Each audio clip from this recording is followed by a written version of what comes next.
ఎవరికి ఏ కష్టం వచ్చినా కూడా నా కథ గుర్తు తెచ్చుకోండి. 16 నెలలు నన్ను జైల్లో పెట్టినారు. నా మీద కేసులు వేసింది కూడా మళ్ళీ ఎవరో కాదు, అటు కాంగ్రెస్ ఇటు తెలుగుదేశమే.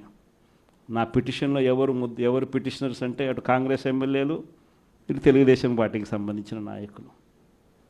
కేవలం రాజకీయంగా ఎదుగుతున్నాను అని ఒకే ఒక కారణంతో దొంగ కేసులు బనాయించారు. 16 నెలలు జైల్లో పెట్టినారు. కానీ ఏమైంది?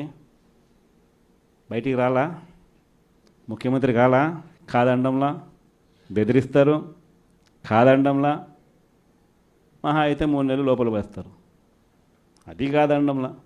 కానీ ఏం చేస్తారు? 3 నెలల తర్వాత మళ్ళా వస్తాం, రెట్టించిన ఉత్సాహంతో మళ్ళా పనిచేస్తాం.